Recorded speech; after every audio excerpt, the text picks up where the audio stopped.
A ver, ahí está.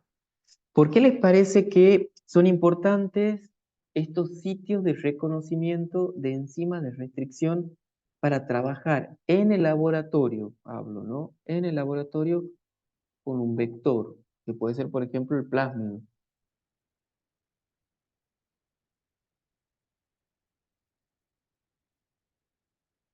¿Para qué usábamos las enzimas de restricción? A ver si por ahí. Cuando necesitábamos cortar, digamos, una Bien, perfecto. Entonces cortamos, parte. claro, cortamos una secuencia, pero para poder introducir esa secuencia en un plásmido, por ejemplo, ¿sí? ¿Qué vamos a tener que hacer? También vamos a tener que cortar el plásmido. Vamos a cortar el plásmido y lo ideal es que se corte con las mismas enzimas que vamos a cortar nuestro inserto. ¿Para qué? Para que sean compatibles esos extremos. Si nosotros cortamos un plásmido con una enzima de restricción, lo abrimos al plásmido y al abrirlo damos la posibilidad de insertar una secuencia que nosotros queremos insertar ahí. Si el plásmido no tiene sitios de reconocimiento de enzimas de restricción, no lo vamos a poder introducir en nuestro fragmento. ¿Cuál sería el otro mecanismo que ustedes conocen naturalmente por el que se puede insertar un segmento de ADN en un cromosoma, por ejemplo? ¿Conocen algún mecanismo natural? No estoy hablando. Perdón, profe, antes de que avance, ¿por qué, Sí.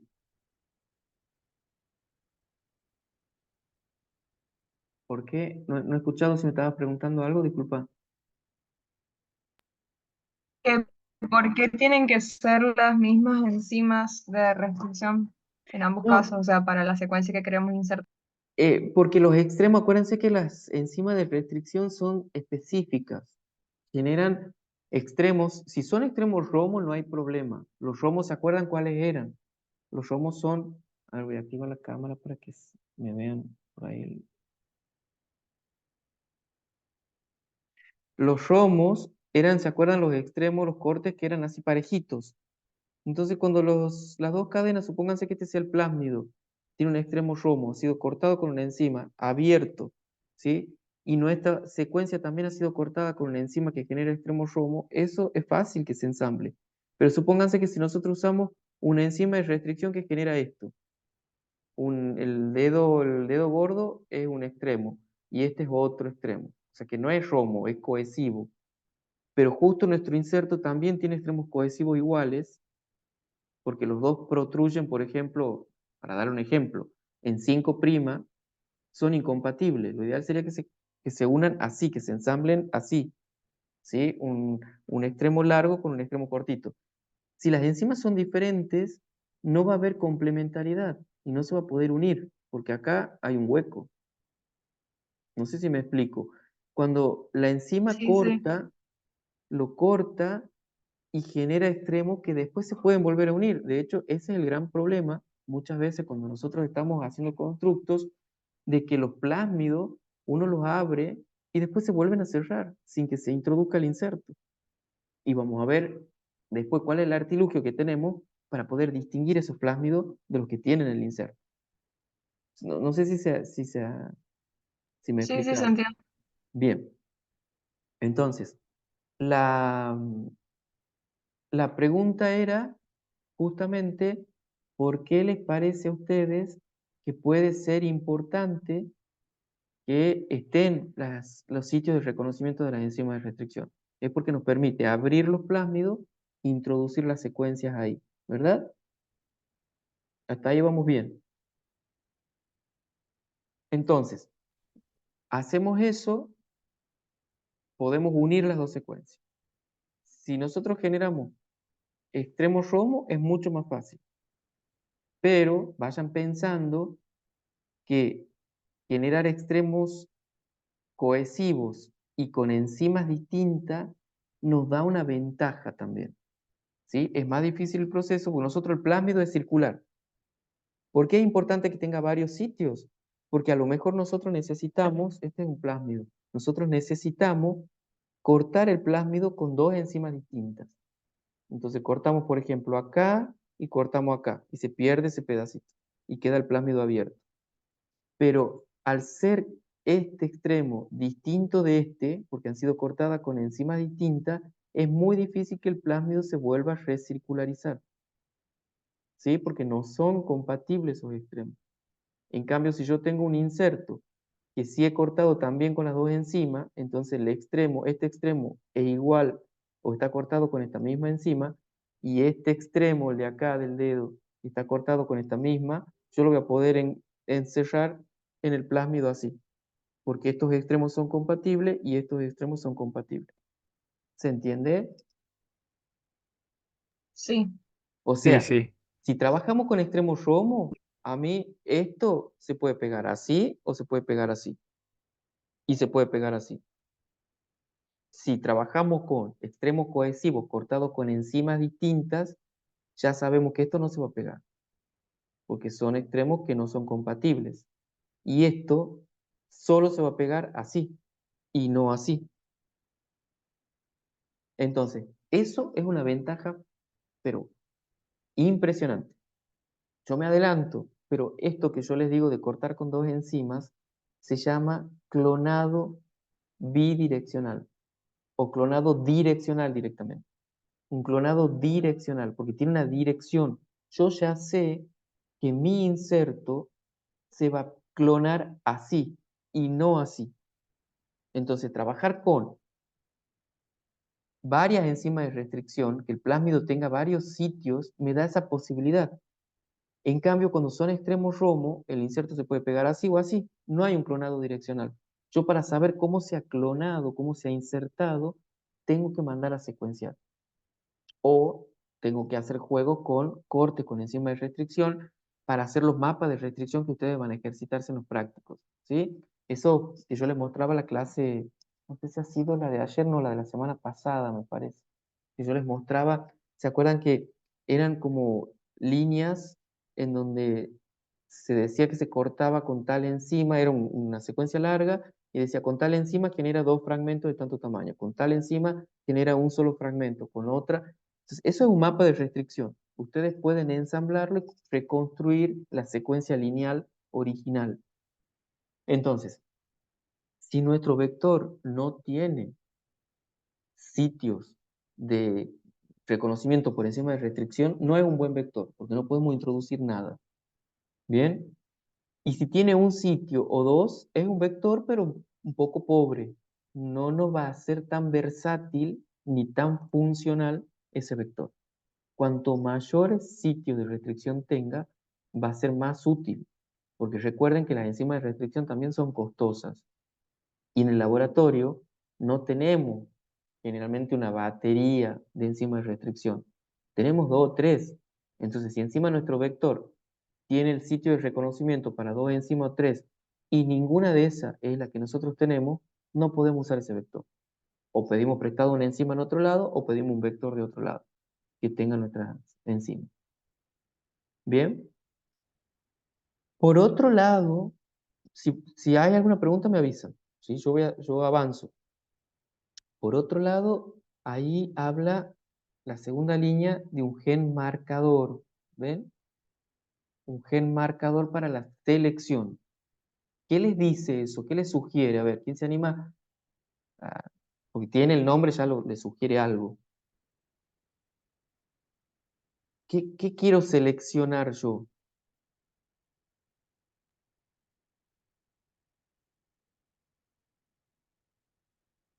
¿No se le ocurre?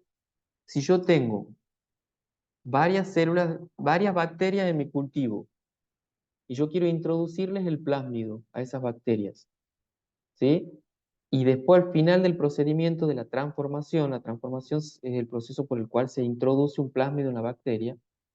Yo al final de la transformación, como sé que en mi transformación, en ningún laboratorio la transformación es 100%, ¿sí? No es que todas las bacterias que yo pongo en el tubo, todas se van a transformar.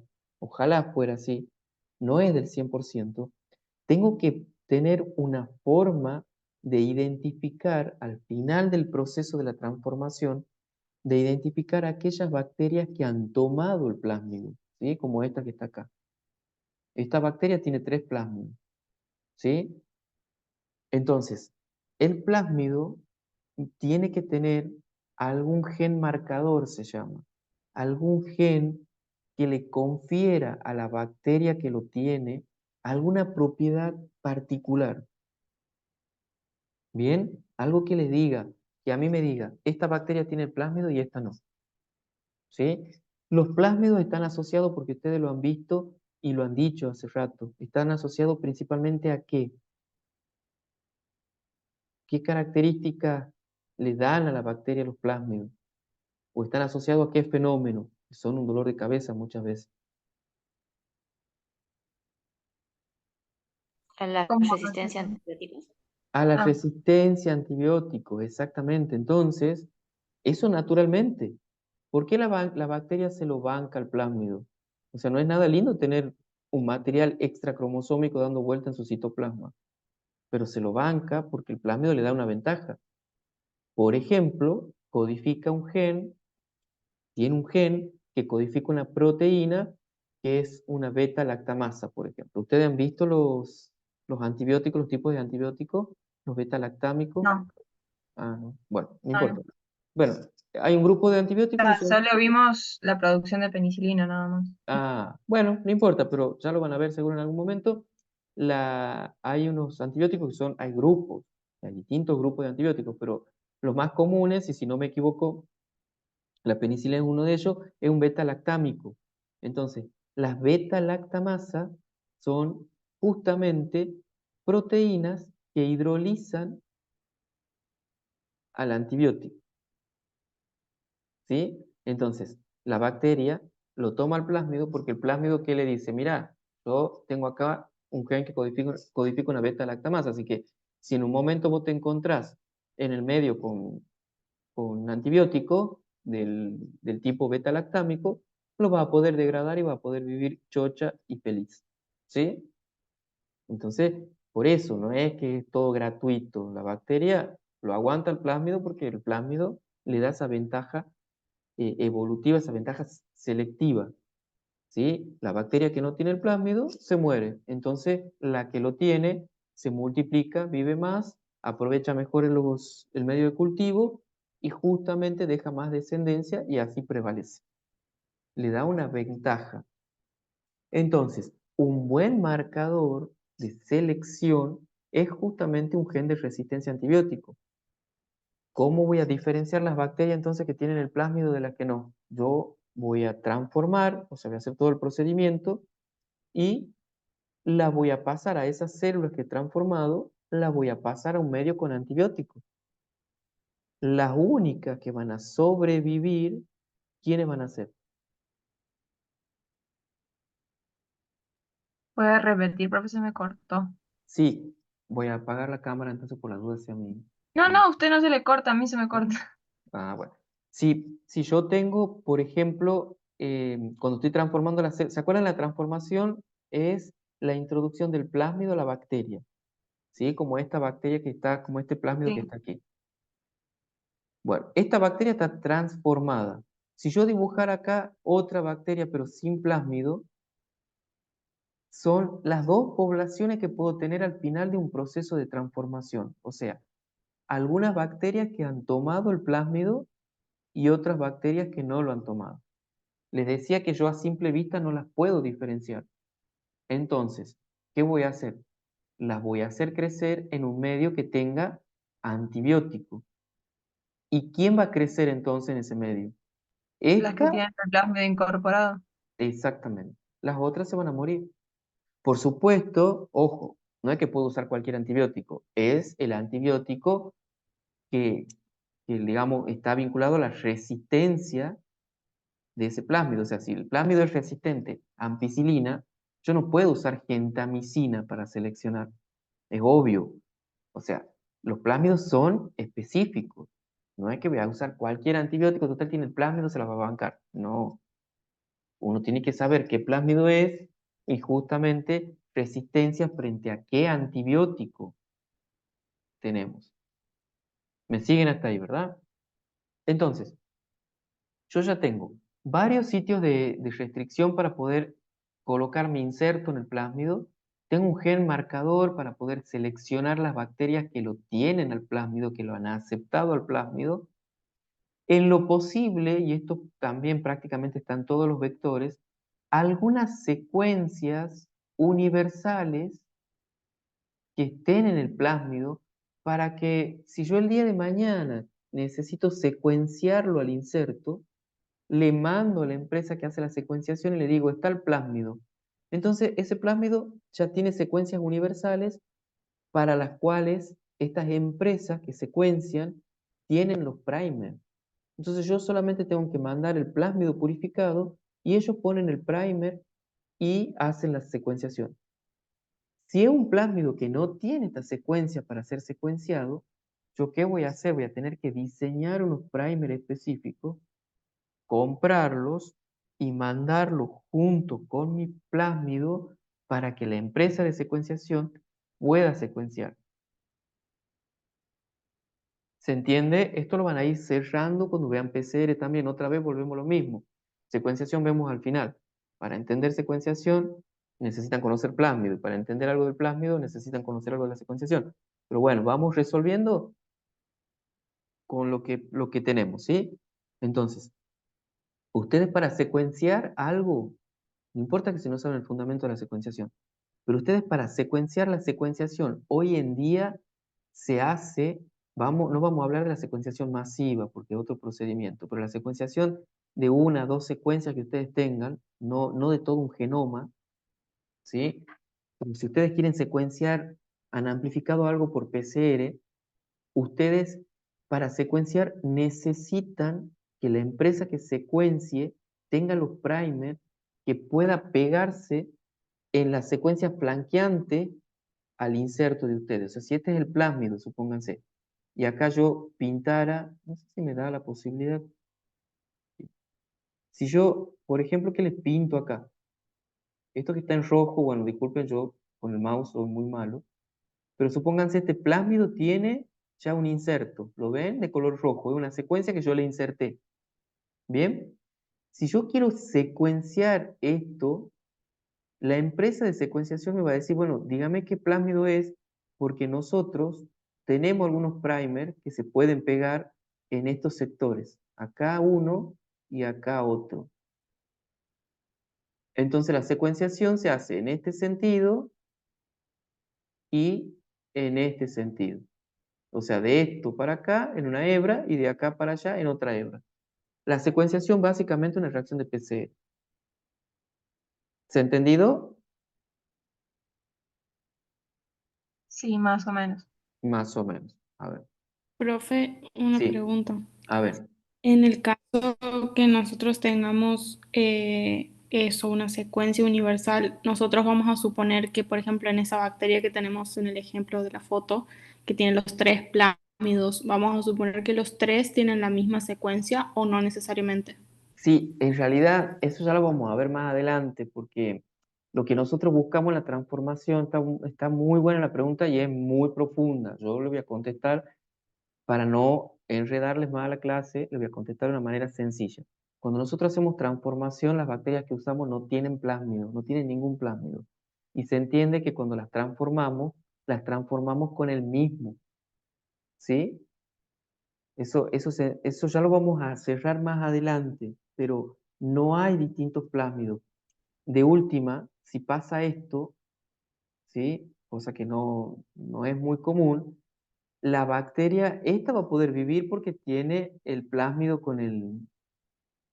porque tiene el plásmido, es resistente al antibiótico. Pero además vamos a ver, porque hay otra cosa que hay que chequear, que no solamente tenga el plásmido, sino que el plásmido tenga el inserto. Entonces vamos a ver que esas bacterias que tienen el plásmido y que tienen el inserto también tienen propiedades distintivas. ¿Sí? Está buena la pregunta, lo que pasa es que yo para contestarla, medio que tengo que dar un salto que todavía a ustedes no les conviene que lo haga porque no le va a resultar muy fácil entenderlo. ¿Sí? Entonces nos quedemos con eso. Y generalmente cuando se hace una transformación, la bacteria de partida no tiene plásmido y la resultante tiene todos los plásmidos iguales a los que nosotros hemos introducido. ¿Bien? Sí, profe, gracias. Profe, Sí, Em, Puede ser que se inserte el mismo plásmido varias veces, porque yo tenía entendido que no, por esto de que a veces la bacteria generaba como una especie de, o sea, como inmunidad. que superficialmente permitía que no vuelva a ingresar otro plásmido. Bueno, también es todo un sistema, lo vamos a ver en la clase de hoy. Pero una cosa es lo que pasa en la naturaleza y otra cosa es lo que pasa en el laboratorio. Ustedes lo que conocen es lo que pasa en la naturaleza. Nosotros, yo siempre les digo, en el laboratorio, ¿qué hacemos? Tomamos lo de la naturaleza y lo adaptamos a nuestro gusto en el laboratorio para que nos funcione y trabaje según lo que nosotros necesitamos en el laboratorio. ¿Sí? Sí, Así que ya vamos a ver eso. También interesante la pregunta, está muy bien. Habla de los sistemas de, hay una inmunidad que tiene la bacteria para plásmido, vamos a ver que hay grupos de compatibilidad. Eso lo vamos a ver a lo largo de la clase. Está muy bien. Pero ustedes piensen, ustedes conocen lo de la naturaleza. Lo de la naturaleza, un vector común tiene esto, naturalmente tiene esto. Esto no tiene, esto tampoco. O sea, el gen marcador tiene, pero no le llamamos nosotros gen marcador. Es un gen de resistencia a antibiótico. Nosotros lo usamos a ese gen para usarlo como marcador, porque nos va a marcar la bacteria que tiene el plásmido, porque esa bacteria es resistente al antibiótico que vamos a usar. ¿Sí? Pero en la naturaleza, esto es lo básico que tienen. Todo esto vamos a ver que nosotros incluso lo podemos generar y generamos un montón. La mayoría de los vectores que están dando vuelta en el mercado son sintéticos, derivan, y vamos a ver en la clase de hoy incluso un caso, derivan de vectores naturales, pero se lo ha ido construyendo y se lo ha ido manipulando para que tengan todos los elementos que a nosotros nos sirve como herramienta en el laboratorio. Así, solo un plásmido con esto no nos sirve en el laboratorio. ¿Bien? Entonces, volvamos, yo quiero que quede claro lo del plásmido. Yo lo voy a hacer, voy a tratar de hacer acá un dibujito, a ver si me sale. Supónganse que este sea el plásmido. Y aquí es todo doble hebra. Pero yo, para que quede claro, el inserto lo voy a hacer más grueso. Este es el inserto. ¿Sí? Si yo quiero mandar a secuenciar, lo primero que me van a preguntar los de la empresa, quiero secuenciar esto. El plásmido no, porque las secuencias de los plásmidos están disponibles. Bien, si yo quiero mandar a secuenciar esto, la empresa que hace la secuenciación me va a decir, genial, me manda el plásmido purificado en determinadas condiciones, bueno, con una concentración determinada, toda la historia. Y necesito que me diga qué plásmido es. Es un P Blue Script, ya lo vamos a ver. Pero el Blue Script es uno de los más usados. Entonces ellos le dicen, perfecto, no necesitamos que nos manden ningún primer, porque nosotros, si el Blue Script, tenemos primer que se pegan acá, un primer que se pega acá y un primer que se pega acá, en el plásmido. Y ustedes en la PCR, ¿qué necesitan? Si tienen una secuencia, para amplificar, ¿qué necesitan? Un primer acá y un primer acá, ¿o no? Entonces, esto va a copiar esta cadena y este va a copiar esta cadena. ¿Es así o no? sí. Entonces acá lo mismo. Un primer, este primer va a ir para allá y este primer va a ir para allá. Y la secuenciación es una reacción de amplificación por PCR. Entonces, el secuenciador cuando haga, ya vamos a ver la técnica, pero la polimerasa, cuando hace la síntesis, va poniendo nucleótidos marcados, que después el equipo los lee y puede ir poniendo el orden en el que aparecen. Y así se secuencian, ¿sí? Entonces, eso es lo que habla aquí de secuencias para poder secuenciar el inserto. Este es nuestro inserto, lo que nosotros hemos insertado. Ese es el inserto. ¿Bien? Entonces, yo para poder secuenciarlo, necesito que mi plásmido tenga en lo posible estos sitios. Si yo no sé qué plásmido es y no le puedo decir a la empresa qué plásmido es, ¿qué voy a tener que hacer? No me va a quedar otra que mandar unos primers de mi secuencia. Yo algo de la secuencia tengo que conocer, algo que se pueda meter aquí, pueda tomar aquí y hacer, y otro aquí en este otro extremo, para poder hacer la amplificación en un sentido y en el otro y poder secuenciar. ¿Se entiende? Entonces yo ahí tengo que mandar el plásmido y los primers estos específicos.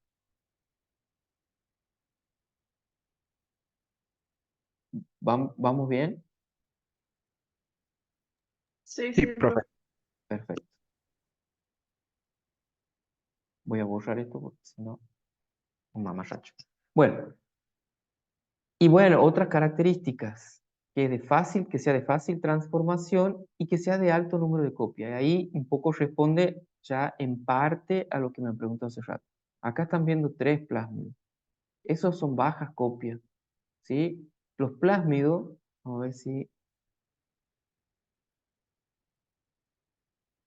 ya vamos a llegar, pero los plásmidos, en la naturaleza hay plásmidos que son de alto número de copias. O sea, la bacteria se banca varias moléculas de plásmido en su interior.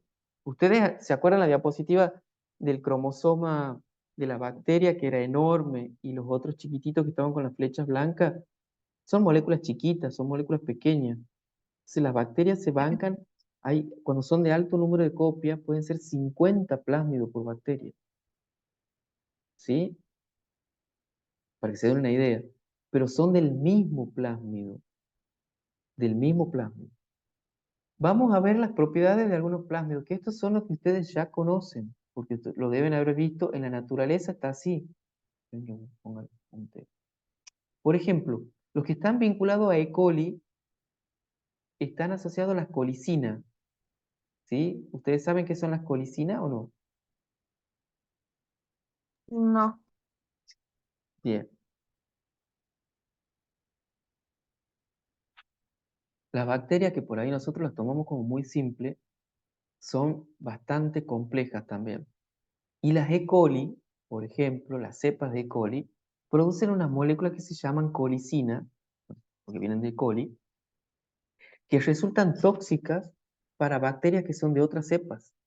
Entonces, cuando ellas liberan al medio las colicinas, matan la competencia que tienen a la vuelta. Y en ese medio pueden quedar ellas como reina y crecer y tener muchísimas E. coli dando vueltas. ¿Sí? Esas colicinas que le permiten a la bacteria matar a otras cepas bacterianas, no a la misma E. coli. Si son de la misma cepa, no las matan, porque ellas, justamente, ahí está la trampa. El plásmido les sintetiza la molécula de colicina para que mate otras bacterias, pero la bacteria le dice, bueno, pero para, eso me puede matar a mí también. Entonces el plásmido le dice, no, ahí está la solución. Si vos me mantenés a mí, yo por un lado te voy a dar la colicina para que mates a otra bacteria y por otro lado te voy a dar el antídoto para que a vos la colicina no te haga nada. Entonces, la E. coli, chocha con el plásmido, dice, sí, vení, replícate tranquilo, mientras vos me des colicina y me des el antídoto, no pasa nada. Es como que si nos picara un escorpión y nos ponemos nosotros el suero que nos neutraliza el veneno. Entonces podemos estar jugando con el escorpión sin problema, porque sabemos que el escorpión, si nos pica, nos vamos a poner el antídoto y no nos va a pasar nada.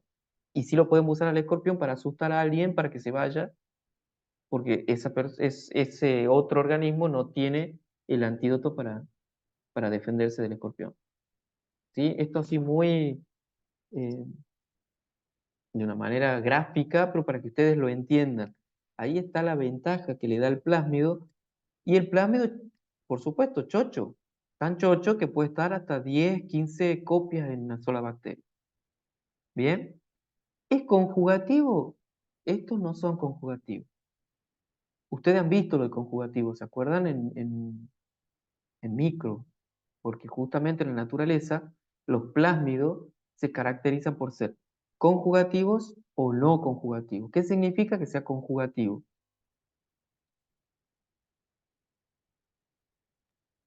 Creo que era que se integraba el cromosoma o no de la bacteria, algo así. No necesariamente, esos son episomas, ya lo vamos a ver también más adelante. ¿Qué es la conjugación bacteriana? ¿Para qué se hace la conjugación bacteriana?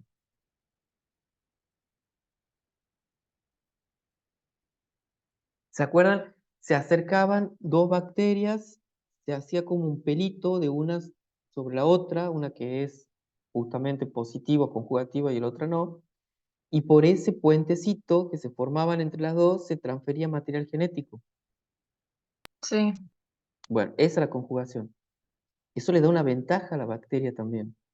Que el plásmido sea conjugativo permite que esa bacteria, no cualquier bacteria es conjugativa, pues algunas bacterias lo tienen en su genoma, pero otras adquieren la capacidad conjugativa por la acción de un plásmido. La conjugación le permite claro, eso es pasar. lo que yo le decía hace un rato, que por eso no sabía si era el mismo plásmido el que podía ingresar varias veces, porque luego de la conjugación esa otra bacteria adquiría, digamos, las capacidades de la Ah, hospedadora bien, anterior, por así decirlo. bien, bien, bien. Lo que pasa es que nosotros, volvemos a lo mismo que le decía recién, la conjugación nosotros no la usamos en el laboratorio. Justamente lo que buscamos es que los plásmidos del laboratorio pierdan la capacidad de conjugación. Porque ya vamos a ver que el plásmido ingresa a la bacteria por un proceso físico-químico, no por conjugación. En el laboratorio me refiero. Nosotros, ¿por qué? A ver, pensemos, al final de la clase lo van a entender, pero si nosotros estamos jugando con plásmidos que confieren resistencia a bacterias, ¿sí? Esto es algo que le han cuestionado mucho tiempo a la, a los organismos genéticamente modificados, ¿sí? Que ustedes seguramente han escuchado, ¿no? El gran problema de los organismos genéticamente modificados, que se pueden, para la selección se usan resistencia a antibióticos, entonces esa resistencia a antibióticos, cuando nosotros comemos un organismo genéticamente modificado, llega a nuestra flora intestinal y parte de esa resistencia a antibióticos se lo puede pasar a una bacteria del intestino, entonces cuando tengamos una enfermedad y necesitemos tratarnos con un antibiótico, nuestras bacterias intestinales van a ser resistentes y bueno, y nos vamos a morir de septicemia. Eso se ha visto que es un fenómeno rarísimo, rarísimo. Pero justamente en la naturaleza las bacterias pueden hacer eso, pueden transferirse material. Y qué piola, si además, justamente el plásmido que busca, el plásmido no le importa, está bien con una, está bien con la otra, lo que él quiere es pasarse de una bacteria a otra y a todas le ofrece lo mismo, le ofrece que le da resistencia a antibiótico, le va a dar un antídoto para que ellos no se mueran. Entonces, el plásmido va chocho y feliz pasándose de cepa en cepa y de bacteria que pueda a bacteria que tenga ahí a mano. Esos plásmidos a nosotros en el laboratorio no nos sirven porque se nos podrían volver incontrolables. Nosotros trabajamos con E. coli. En el laboratorio la mayoría de las células que transformamos de bacterias son cepas que son E. coli, son gram negativas, pero son cepas modificadas, ¿sí? Ya vamos a ver por qué son modificadas, pero el plásmido que nosotros usamos también está modificado para que no tenga capacidad conjugativa. Porque si de pronto nosotros en el laboratorio estamos haciendo resistente una cepa de E. coli y sin querer contaminamos algo con esa cepa, E. coli tenemos nosotros en el intestino. Si nosotros contaminamos algo, contaminamos un alimento, contaminamos algo con eso y que esa resistencia se pueda seguir transfiriendo a otras bacterias, corremos el riesgo de que después todos tengamos E. coli resistente a antibióticos. Justamente esto no. El plásmido, la única manera que tiene para ingresar una bacteria es por transformación, que es un proceso que se hace artificialmente en el laboratorio. ¿Bien? Yo no había entendido, no sabía que apuntaba por ahí la pregunta, yo pensaba que era del proceso de transformación. Está bien, tu pregunta apuntaba a la conjugación del plásmido. Normalmente en la naturaleza la conjugación se da cuando el plásmido es conjugativo, ¿sí? Como estos que están acá. En el laboratorio, los plásmidos comerciales, ninguno es conjugativo. Todos han perdido la capacidad conjugativa. ¿Está? Eso es un detalle muy Bien, importante. bien. ¿Me van siguiendo hasta ahí? ¿Se entiende? ¿Quieren preguntar Sí, algo? profe. Bueno, acá tienen, bueno, tienen una lista, es una lista muy cortita de plásmidos, hay miles de variantes, pero estos son los más comunes en la naturaleza, no son los comerciales. Después tienen, por ejemplo, bueno, acá tienen, ¿ven? Em, Resistencia a tetraciclina, por ejemplo. Resistencia a ampicilina, aquí, ¿sí? Después, fíjense, también tienen, le dan la capacidad, por ejemplo, de poder crecer en un medio que tiene metales pesados, que pueden ser tóxicos para otra bacteria. En cambio, esa bacteria con ese plásmido son resistentes y pueden de alguna manera metabolizar o eliminar el metal pesado para que no las mate. Fíjense el tamaño, 7.000 pares de base, 9.300, 10.000, 9.700, todas son más o menos de ese orden. Los conjugativos suelen ser más grandes, lo ven acá, ¿sí? 108.000 pares de base. El F, el que ustedes conocen, que es el de fertilidad, lo deben haber visto seguro en microbiología, porque justamente el de fertilidad es el que genera el pilus que es ese puente Y ya citoplasmático. sabíamos. Ese lo han visto ustedes. Bueno, es uno de los más comunes. Pero fíjense que esos son conjugativos, ¿sí? Nosotros vamos a usar, de hecho, hay varios plásmidos comerciales que derivan de este y derivan de este. Son uno de los más usados, el F y el R1, pero no son conjugativos. Nosotros, bueno, las empresas comerciales han manipulado la secuencia para sacarle los genes, porque la conjugación está asociada a genes que transporta el plásmido. Entonces, si nosotros ese plásmido lo manipulamos genéticamente, lo cortamos, le eliminamos lo que no nos interesa, pierde la capacidad conjugativa. ¿Sí? La capacidad conjugativa no está en la bacteria, está en el plásmido. Y aquí está el número de copias que nosotros hablábamos recién. Naturalmente, estos plásmidos se los puede encontrar en estos números de copias.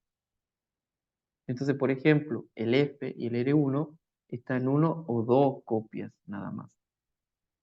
¿Sí? Eso es la naturaleza. Nosotros lo vamos a modificar al plásmido para que en lo posible esté en un alto número de copias. Hay plásmidos que llegan hasta 50 copias. Bueno, ya hemos hablado un poco de esto, lo vamos a pasar un poquito más rápido, pero por ejemplo, tipo de plásmido asociado a la resistencia, asociado a la fertilidad, asociado, dice al killer, o sea, lo que decíamos recién, la colicina. Ese plásmido, lo que le da a la E. coli es la posibilidad de producir una toxina que mate a otras bacterias. Entonces son plásmidos asesinos. Degradativo, por ejemplo, Pseudomonas pútida, el plásmido que está asociado a esa bacteria, le da la capacidad de metabolizar el tolueno. Entonces, de pronto ustedes pueden tener estas bacterias en un ambiente que está contaminado con tolueno para que la bacteria lo metabolice y lo transforme en algo que no sea tóxico y que no sea peligroso. Entonces, esto es la bioremediación, se puede tomar como un ejemplo. ¿Bien? Virulencia. Y acá, esto yo no voy a detener mucho porque lo vamos a ver en plantas. El plásmido asociado a la virulencia es lo que produce, yo estoy seguro que en alguna planta ustedes lo han visto. Esto es una planta de rosa, creo que es, no me acuerdo dónde ha sido tomada la imagen, pero ven esta cosa que hay aquí como una masa amorfa en el tallo. Este es el tallo, esta es la tierra. ¿Ven ese crecimiento así como amorfo? Eso es un tumor que se ha desarrollado en el tallo de la planta. El tallo es liso, pero empieza a crecer ahí. ¿Por qué? Es muy probable que este tallo se haya lastimado. Y en el lastimado, ya lo vamos a ver en planta, no me quiero adelantar, pero el lastimado secreta sustancias que atraen a las bacterias, Agrobacterium tumefaciens, que es portadora de un plásmido, que es el TI, que justamente lo que hace es usarla a la planta para que sus células produzcan el alimento para que Agrobacterium pueda crecer mucho, para que el plásmido que está dentro de Agrobacterium sea capaz de multiplicarse. ¿Sí? La usa. ¿Eso ustedes lo ven? ¿En qué caso? También. Por eso se llama virulencia. En los virus usan nuestra maquinaria enzimática, todo el metabolismo de la célula para crecer y para multiplicarse ellos. Bueno, esto es un virus de planta y produce esto. Esto se llama el agalla de la corona, porque es como la corona es el lugar donde se ubica, que es cerca de la tierra, porque la bacteria está en la tierra, y es una agalla, es como un tumor. Ustedes ahora cuando presten atención, pero van a ver en plantas, incluso en el Parque Aguirre, van a ver algunos tallos, algunos árboles grandes, que tienen como un crecimiento así amorfo y como esto. Bueno, es muy probable que eso lo haya producido Agrobacterium tumefaciens, porque está en la tierra, es bastante común. ¿Sí? Entonces, estos son ejemplos de lo que encontramos en la naturaleza.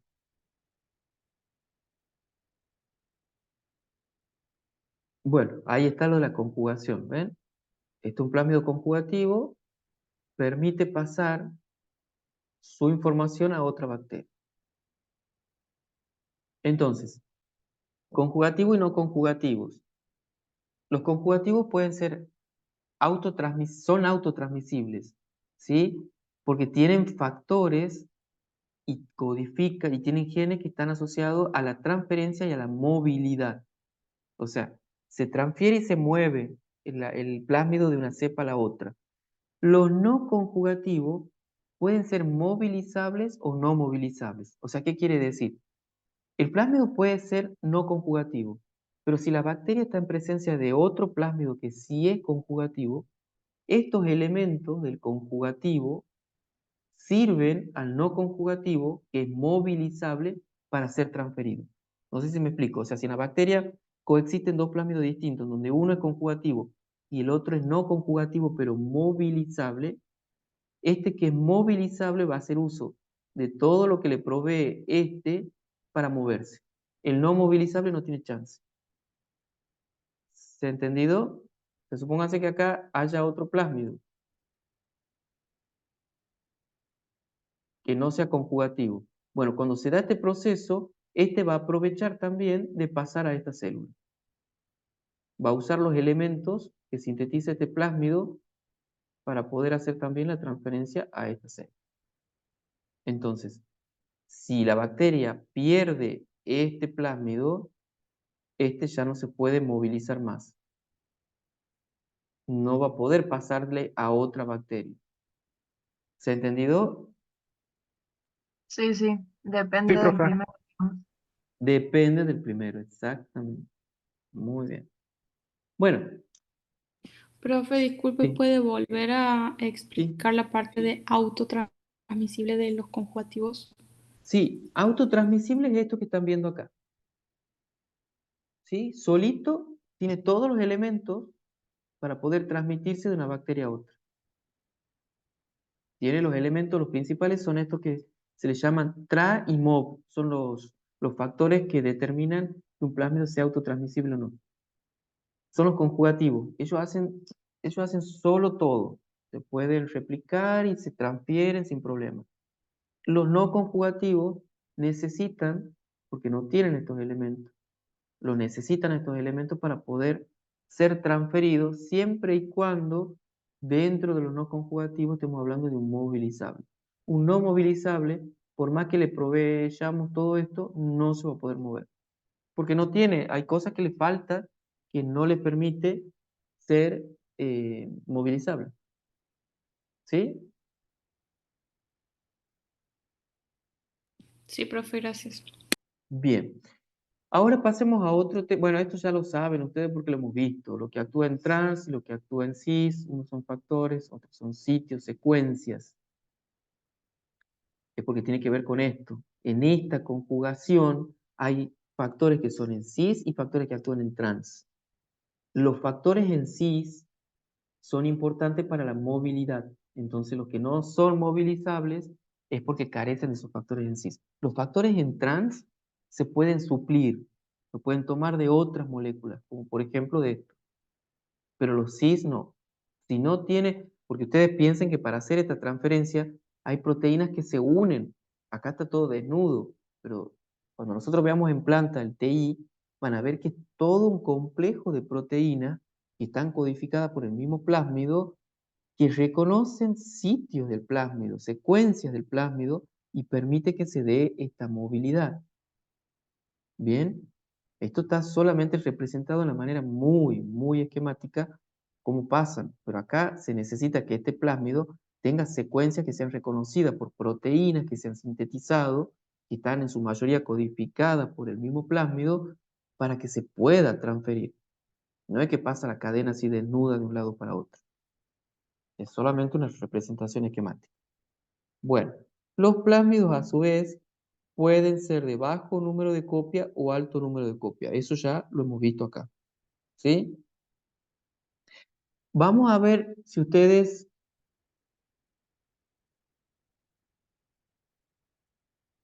Bueno, esto es muy compleja la presentación, pero si a ustedes les interesa profundizar el tema, yo les dejo acá el link. Esta diapositiva y creo que la que sigue, yo la he tomado de este blog. Me ha parecido muy esquemático. Tiene que ver con las propiedades del sistema de particionamiento del plásmido. O sea, cómo repartimos los plásmidos entre las células hijas. Si acá tienen una bacteria que está llorando porque lo ha perdido el plásmido. ¿Sí?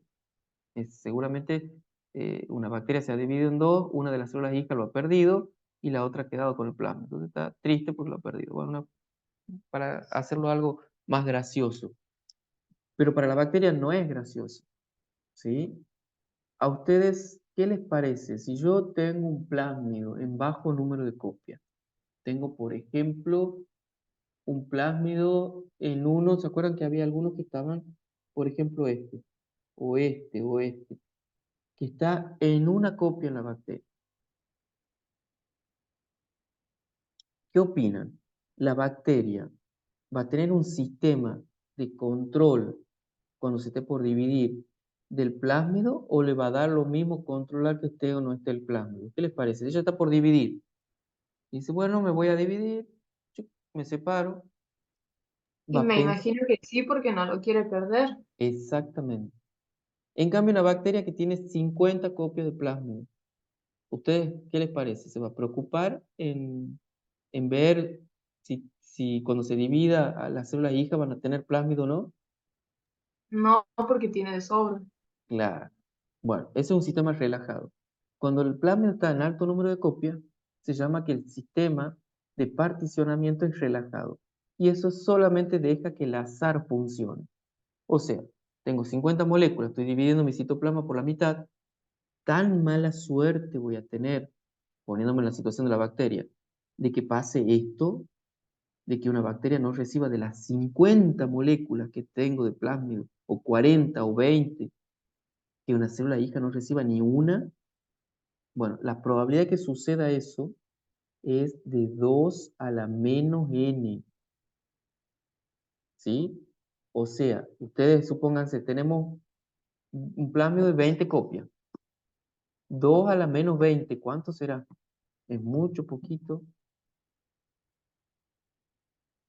Es un número grande, un número Es chiquito. muy baja la probabilidad. Es un número re chiquito. Entonces, es muy baja que por azar, siendo alto el número de copias, que se pierda el plásmido en una división celular.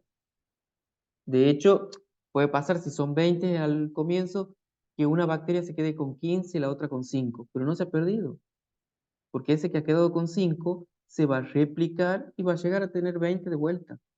Entonces, el problema lo tienen los plásmidos que están en simple número de copias, porque ahí sí está complicada la cosa. Si la bacteria, a ver, nos pongamos en el lugar de la bacteria en su propio cromosoma.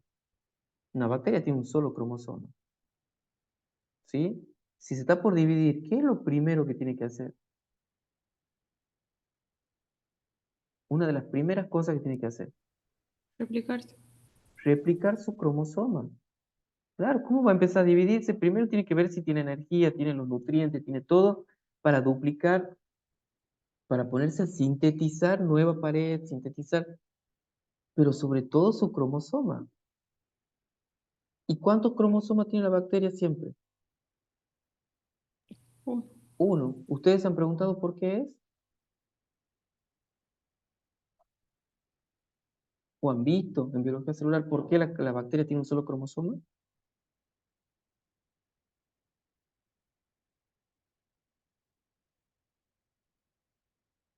No, ¿verdad? Son cosas que por ahí no nos preguntamos, las asumimos. Pero a la bacteria eso sí le preocupa mucho. Y hay un sistema que le permite justamente censar los orígenes de replicación. Entonces la bacteria, ¿qué hace? Me estoy por dividir. Voy a censar mi cromosoma. ¿cuántos orígenes de replicación? Debería tener un solo origen. Entonces, antes de dividirme, necesito tener dos, ¿sí? Pero una vez que me divido, tengo que asegurarme de que tenga un solo cromosoma. Entonces, hay mecanismos que evitan la replicación del cromosoma en una bacteria que no se va a dividir.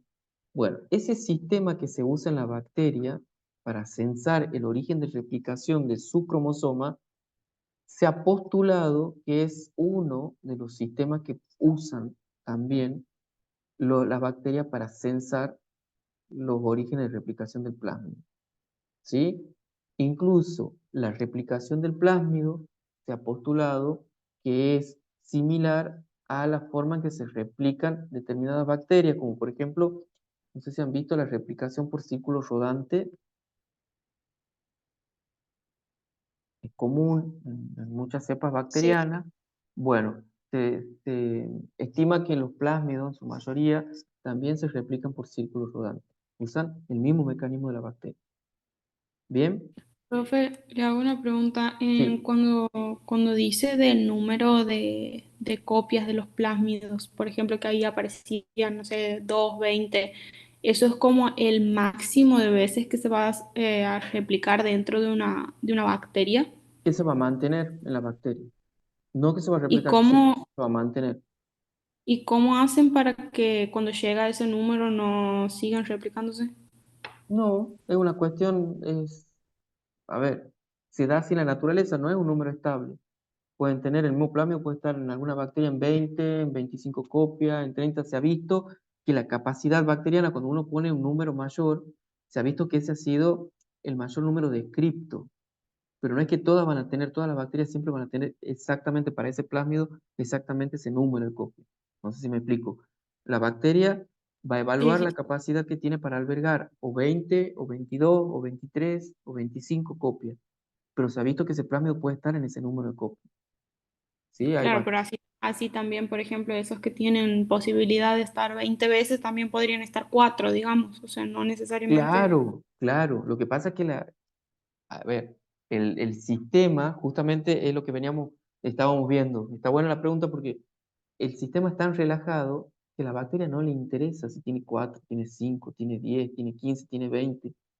Ella sabe que tiene suficiente para dividirse. Si tiene 4, sí las células hijas van a tener un plásmido seguro. Es raro que los 4 plásmidos vayan para un lado. ¿Sí? Entonces, la bacteria ahí no cuenta, ahí deja que el plásmido actúe. Por supuesto, va a llegar un momento en que no se supera esa cantidad porque resulta peligroso para la bacteria, y si la bacteria está en peligro, el plásmido también. Entonces el plásmido tampoco va a crecer y se va a multiplicar de una manera exorbitante. Se mantiene en esos rangos, ¿bien? Pero la bacteria no lo controla. A los que son de copia, de múltiple copia, o de alto número de copias, la bacteria no lo controla. Dice, tengo varios, ya está, ni los cuenta. Por eso es un sistema relajado. Lo que sí cuenta la bacteria es cuando el plásmido solo está en bajo número de copias. Entonces la bacteria se preocupa mucho porque lo llega a perder y chao. ¿Sí? No sé si contesta tu pregunta, pero Sí, sí, profe, sí, eh, gracias. bueno, por ejemplo, el factor, yo le voy a mostrar para uno de estos plásmidos. A mí no me interesa que ustedes, porque cada mecanismo, ustedes se ponen a ver, hay publicaciones para cada plásmido. Por ejemplo, el sistema, la descripción del sistema de particionamiento para el plásmido FRT3. El sistema, yo no quiero que se pongan a estudiar eso.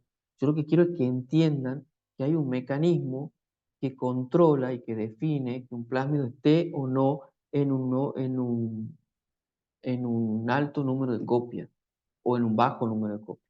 ¿Sí? No quiero que sepan porque las moléculas involucradas son muchas. Vamos a ver un sistema, uno de los más simples, ¿sí? Pero no vamos a entrar en detalle porque además esas moléculas, dependiendo del plásmido, esas moléculas pueden ser las mismas pero cambian el nombre. Si yo incluso tenía una diapositiva y hoy cuando estaba preparando la clase digo, no, la voy a ocultar porque todos los años genera problemas esa diapositiva, porque son nombres, suman nombres, se les complica a ustedes y la esencia de lo que ustedes tienen que entender se pierden, mirando que si se llama M, que si se llama P, que si se llama B, que si se llama R, si es una tepeasa o es eh, una enzima relacionada a la actina que polimeriza o fosforila. No, yo le voy a mostrar un sistema sencillo. Pero sí tenemos que tener en cuenta que, por ejemplo, en el sistema que le voy a mostrar, que es uno de los más sencillos, que está vinculado al plásmido F y al P1, se involucran genes que reciben el nombre de par. Se llaman par. Van a ver que es par A, par B, par C. En otros se llaman par M, par S. ¿Sí? No importa, se llaman par, porque tienen que ver con la partición. Y además están en los plásmidos a modo de cassette. Serían como tipo una especie de operón, o sea, están siempre cerquita, están agrupados cerca en el plásmido. Estos genes que están vinculados al mecanismo de particionamiento, o sea, el mecanismo que sirve para controlar en aquellos plásmidos de bajo número de copia, para controlar que se repliquen bien, esos genes están cerquita uno de otro.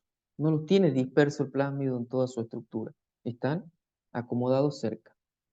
Las copias de los plásmidos se van a emparejar alrededor de un sitio similar a un centrómero. ¿Sí? O sea, ustedes saben que el centrómero sirve para qué. Justamente la parte del componente en donde se van a unir los componentes del uso mitótico para poder separar los cromosomas. Aquí, en estos plásmidos no podemos hablar de centrómeros, se hablan de regiones similares a centrómeros. O sea, son secuencias del plásmido que recuerdan y hacen a la vez como si fueran centrómeros. Entonces, todos los plásmidos van a estar asociados por esas regiones que son como centroméricas. Y después, por efecto de proteínas que polimerizan, tipo lo que sucede en el mismo uso mitótico, en la división celular, esas proteínas que polimerizan en el medio van a lograr separar a los plásmidos para que uno vaya a una célula hija y el otro vaya a la otra célula hija. Es el mecanismo básico. ¿Sí? Hay variantes, pero eso es lo que a mí me interesaría que ustedes entiendan. Funciona así. ¿Bien? Los sistemas de partición involucran, el que nosotros vamos a ver que es el más simple, involucra tres elementos. Uno ya hemos visto, que son justamente esos sitios centroméricos. Actúan en cis, estamos hablando de regiones del plásmido. ¿Sí? Eh, la secuencia que tiene esa similitud con un centrómero de un cromosoma eucariota, esa secuencia tiene que estar en el plásmido. Por eso es un elemento que actúa en cis. Un plásmido que pierda esa secuencia no va a poder ser particionado adecuadamente. Eso por un lado. Después necesita proteínas de uniones a centrómero, proteínas que se asocien a esa secuencia, las reconozcan y puedan hacer que los plásmidos se aglomeren a través de esa secuencia. Son proteínas que se pegan y hacen que todos los plásmidos se terminen pegando en esa región. ¿Bien? Y después la proteína motora. La proteína motora que es la que lo va a mover y lo va a separar a los plásmidos. ¿Cómo funciona la proteína motora? Funciona generalmente a través de la polimerización. ¿Sí?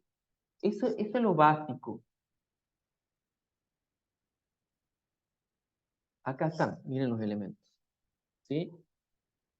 Número de copias, hemos dicho que el sistema de control, este sistema de control sirve para lo de copia única.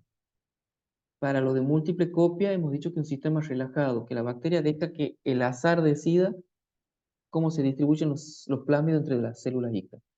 Porque hemos dicho que le da lo mismo, tiene 20, 30, 40, 50, sabe, no he estudiado estadística, pero sabe que la probabilidad de perder un plásmido es muy baja. ¿Bien? En cambio, el que está en copia única sí tiene este mecanismo que yo les decía. ¿Cómo funciona? Bueno, aquí el sitio cis, el que actúa en cis, es justamente el que hace como de centrómero, es la región que se conoce como par S. ¿Sí? Par S es lo que reconoce par B cuando se une con par A. O sea que estos son elementos en trans y este es un elemento en cis. Cuando par A y par B interaccionan, par B puede localizar par S. Y eso lo que va a hacer es que justamente par A tiene una función ATPasa, ¿sí? Que va a trabajar esa función ATPasa, va a trabajar en la polimerización, ¿sí? De moléculas que están en el citoplasma de la bacteria, moléculas que tienen nombres distintos, que van a simular lo que es el microtúbulo del uso, ¿sí? Van a polimerizarse y van a hacer que se separen esos plasmas, ¿sí? Pero ustedes fíjense, cuando la ATPasa, o sea, par A, está con ATP, actúa. Cuando está con ADP, no actúa. ¿Qué le está diciendo eso? ¿Qué les parece? El ATP, ¿qué simboliza? Energía. La energía.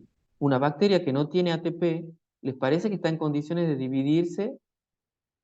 No. No. Entonces, fíjense cómo el sistema todo cierra. O sea, cuando hay mucho ATP, la bacteria tiene energía, entonces su par A tiene ATP, se une a par B, se unen, aparece, y eso hace que justamente se empiecen a separar los plasmidos. ¿Sí? Profe, perdón, no me queda claro qué es par. Par es lo de partición, o sea, estos son secuencias que están en el plásmido que codifican para dos proteínas, son factores trans. Y par S es una secuencia, actúa en cis. Par tiene que ver con partición, o sea, con el sistema de partición, es un nombre, son genes. Son 3 genes que tiene el plásmido, que están Ah, asociados al sistema de división. Partición, tómenlo como una división o sí, sí, sí. distribución de los plásmidos, ¿sí? Pero es para este sistema, para el plásmido R1, para P1, para F. Pero hay otro sistema que yo lo he sacado. eh, bueno, ahí está. Yo lo he sacado, sí, lo he sacado. He dejado acá solamente para A y par B. Pero hay otro sistema. Bueno, acá tienen, por ejemplo, par R y acá tienen par M. Es otro sistema que es para el plásmido R1. Pero todos funcionan más o menos lo mismo. ¿Sí? Por eso, los nombres van cambiando. No se preocupen por eso. Ustedes tienen que saber que el plásmido tiene en su secuencia genes que codifican para proteínas y tienen secuencias que son similares a centrómeros. Y eso posibilita que el plásmido, una vez que sea replicado, se pueda dividir. La otra, bueno, ¿cómo será de importante este sistema de partición? Que aquí, por ejemplo, o sea, a ver, ¿cómo demostrarían ustedes que estas moléculas son importantes para la partición del plasma? Vamos a sacar esa imagen. ¿Qué se les ocurre? ¿Qué es lo primero que tienen que hacer cuando ustedes quieren probar la función de un gen? Yo eso les comentaba en una de las clases pasadas. ¿Qué es lo primero que uno hace? Y nos gusta a los genetistas, y es como que nos atrae mucho eso. ¿Qué vamos a hacer? ¿Qué vamos a probar? Si yo digo, ¿cómo puedo demostrar que par A realmente eh, tiene que ver con el sistema de partición? ¿Qué se les ocurre hacer?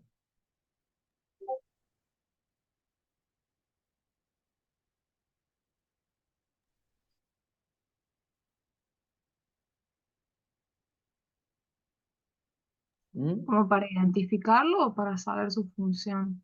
Para saber si funciona, o sea, o sea, ya tienen la secuencia, pero ustedes dicen, bueno, yo efectivamente quiero saber si, porque ya han secuenciado todo el plásmido. Bueno, yo quiero saber si este gen, el par A, definitivamente tiene que ver con la partición del plasma. Tendríamos que hacer que se exprese primero. Bueno, muy bien, perfecto. Saben que se expresa. Perfecto. Ya tienen ese dato. O sea, si es algo que se expresa, no es una secuencia que está ahí de balde, no es una secuencia que no cumple función. Se expresa, tiene una función. ¿Cuál es el otro paso? Algo que yo siempre digo, cuando ustedes le pregunten, tienen que ir por ese lado, porque generalmente la mayoría de las funciones de las cosas se detectan o se descubren haciendo eso. ¿qué vamos a hacer? Marco la proteína. Bueno, puede ser, sí, algo más. Ustedes son como, están siendo muy bonitas por eso. ¿Qué pasa si lo mutamos? ¿Qué esperarían ustedes? Si yo agarro el plásmido y por ingeniería genética con enzima de restricción le corto justamente la secuencia que codifica para. Entonces tendría que revisar que en ese nuevo plásmido no esté la proteína, como acá decían sus compañeras, ¿sí? Entonces sabemos que está bien eliminada la proteína. ¿Y qué esperaríamos ver?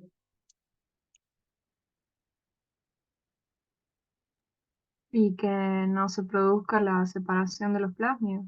Claro, deberíamos ver alteraciones justamente que la célula se quiera dividir, pero los plásmidos terminen cayendo en una sola célula y no en las dos células hijas. ¿Sí? Entonces ustedes, cuando se les pregunte, bueno, a ver, ¿cómo, qué harían ustedes para demostrar, por ejemplo, que los microtúbulos son importantes en la segregación de los cromosomas durante la meiosis en una célula eucariota? Bueno, primero, demostrar que los microtúbulos están presentes. Bueno, eso ya se sabe, ya se ha visto, hay imágenes. Perfecto. ¿Y ahora qué más? ¿Puedo marcar la proteína como ustedes han dicho? Bien, puedo marcar los microtúbulos y tener Evito la células. expresión de los microtúbulos. ¿Cómo?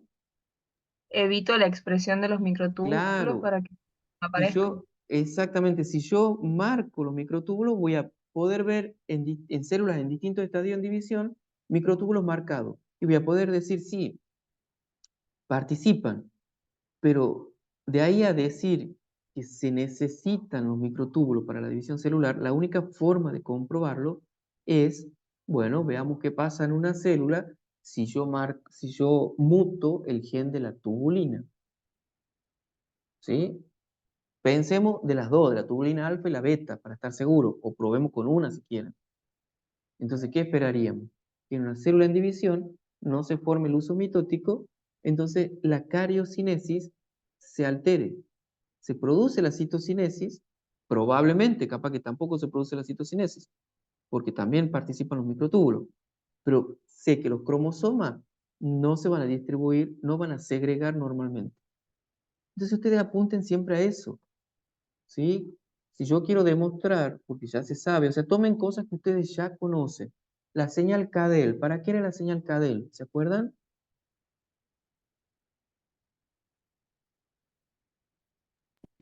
No era Hacia el núcleo, ¿verdad?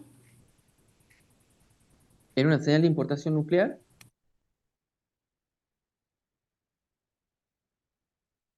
Así era. Yo ya no me acuerdo, les pregunto a ustedes. No. Sí, creo que sí, profe. Bueno, ¿cómo demostrarían que la secuencia Cadel es de importación nuclear? evitando la expresión de la secuencia. O mutando la secuencia de tal forma en realidad de que no funcione como señal. Bueno, entonces, usaríamos la secuencia de un gen que codifica para una proteína intranuclear, o sea que si está dentro del núcleo necesita sí o sí tener la señal Cadel para que ingrese, mutaría la secuencia de ese gen, alterando esa secuencia, anulando esa secuencia, ¿y qué haría después? Expresaría y vería si esa proteína que habitualmente se encuentra en el núcleo, ahora está en el citoplasma nomás. ¿Ven? La única forma que tenemos de hacerlo es con mutación. No, O sea, no yo, podría existir, por ejemplo, alguna proteína que funcione de restricción o algo así de la expresión de esa parte. la verdad que el problema de eso es cómo vos adaptas tu sistema a la célula. O sea, la mutación es el camino que generalmente se usa. No quiero decir que sea el único, porque de pronto van a ver, bueno, ahora está de moda la edición génica, pero tienen que trabajar de una manera, o sea, cuando yo me refiero a mutación, lo pueden hacer, van a usar enzimas de restricción para cortar a lo mejor la secuencia, van a producir una proteína recombinante, se van a tomar la secuencia de la proteína que es, no sé si estoy interpretando tu pregunta, pero se me ocurre, si nosotros tenemos una proteína que sabemos que está en el núcleo, la tenemos clonada, la tenemos en un plásmido, y nosotros la producimos a la proteína, ¿sí? En un modelo eucariota, y vemos que esa proteína recombinante, como tiene una marquita fluorescente, la vemos en el núcleo. Cuando miramos la célula al microscopio de fluorescencia, vemos que esa proteína recombinante ha pasado al núcleo. Tomamos el mismo plásmido, pero ahora le cortamos, le anulamos con enzima de restricción la secuencia CADEL y la volvemos a unir. Ahora vemos que la marca fluorescente solo está en el citoplasma. Entonces ahí estamos diciendo que la proteína recombinante ha perdido la señal de importación nuclear. Quiere decir que eso que nosotros hemos cortado es la secuencia que funciona como secuencia de importación nuclear. No sé si era más o menos lo que vos me preguntabas, creo que Angelina era.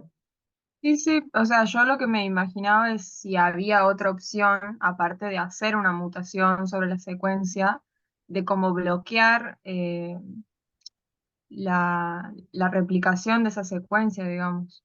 Bueno, a ver, podés buscar una alternativa, sería trabajar Como a nivel condensar mucho esa parte para que no pueda bien. expresarse. Sí, sí, también lo que pasa es que ahí jugar con eso, con metilaciones o jugar, puede ser por ejemplo con un oligosentido. Eh, el tema, o sea, están los morfolinos, el tema que el morfolino, si se pega ahí, o sea, es un oligonucleótido que se pega ahí, a lo mejor te entorpece la traducción de la proteína. Se tiene que pegar a nivel del RNA y a lo mejor te entorpece después la síntesis de la proteína. También estoy pensando, otra estrategia sería enmascarar esa señal, ¿sí? Capaz que bloquear, alterar la secuencia, que siempre caemos medio que en lo mismo. Si yo tengo alguna proteína que me reconozca CADEL y que la enmascare para que las importina, para que el sistema de importación no las reconozca, también me puede servir. Pero ya es un sistema, modificar un sistema para actuar sobre otro. La mutación vos vas directo a la fuente, alteras una sola cosa. Cuando vos sumás muchos elementos y tenés que modificar muchos elementos, corre el riesgo de que eso se te vuelva un poco engorroso, difícil de manejar, ¿sí? Entonces la mutación te permite a vos hacer las cosas de una manera más directa. No sé si me explico, pero sí puede, es cuestión de pensarlo y de diseñarlo, pero la mutación es lo más simple. Sí, sí. Solo para saber si había alguna otra opción. Está bien, o sea, Obviamente me u- imagino u- que es lo más común y lo más simple. ustedes pueden llegar a leerlo o piensen, a lo mejor desde la proteómica, cuando vean con la profe Janina, o, si puede haber otras alternativas. Yo le hablo de lo que más conozco y de lo que más, con lo que más he trabajado. Eh, que tiene que ver con el ADN, ¿sí? Pero no quiero decirle que es lo único que existe. Para mí es lo que más se usa, pero no creo que sea lo único, es lo más común. Bueno, vamos a avanzar.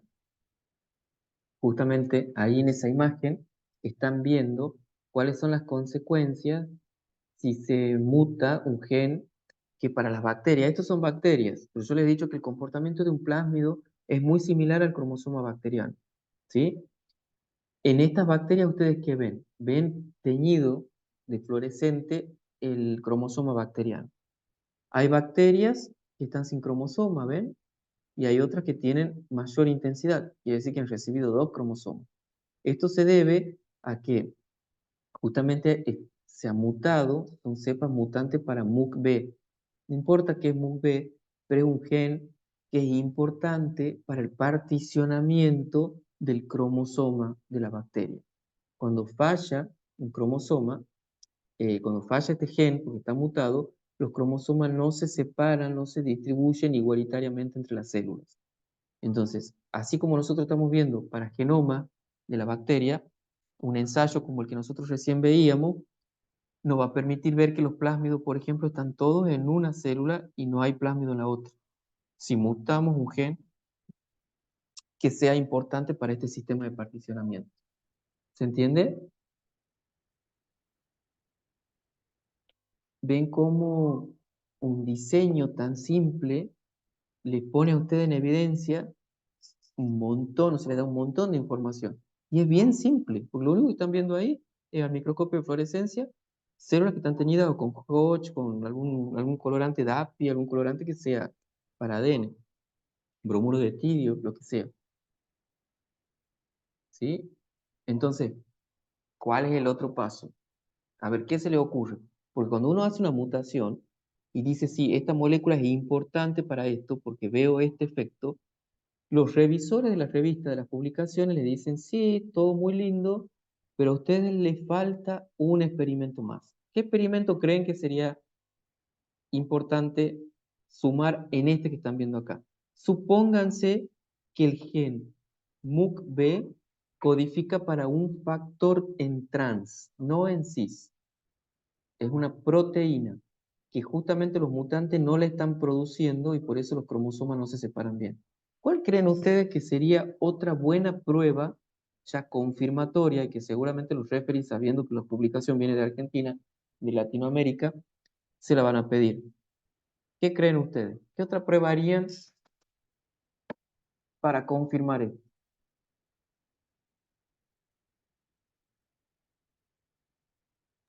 Se me ocurre una expresión heteróloga, Ajá, a ver, ¿cómo sería eso?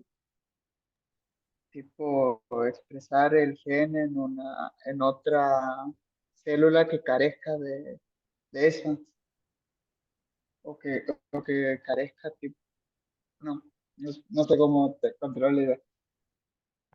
Bien, bien, ¿no? Pero yo creo entender lo que vos querés hacer y está muy bien. ¿Qué vamos a hacer? Si nosotros decimos que esta célula, por ejemplo, que está así, porque en realidad se está dividiendo, pero era una sola célula, es mutante para esto y esto es un factor en trans, porque yo le he hecho a propósito que sea un factor en trans porque es más fácil de suplir. ¿Qué vamos a hacer? Vamos a producir de manera heteróloga, ¿sí? Sintética, la proteína que codifica este gen y se la vamos a inyectar a la bacteria. Entonces, si esa proteína de verdad es la que está faltando para que los cromosomas se separen correctamente, cuando nosotros hagamos eso, estas cepas mutantes se van a dividir y van a tener cromosomas ambas células hijas. Eso se llama rescate del fenotipo. Esos experimentos, cuando uno trabaja mucho con mutación, en donde justamente afecta la función de un gen, la prueba confirmatoria de que justamente ese gen afectado, el que está trayendo los problemas que nosotros estamos viendo, es hacer un rescate. Lo rescatamos al fenotipo suministrándole externamente la molécula que no está pudiendo producir esa bacteria porque tiene su gen mutado. ¿Se entiende?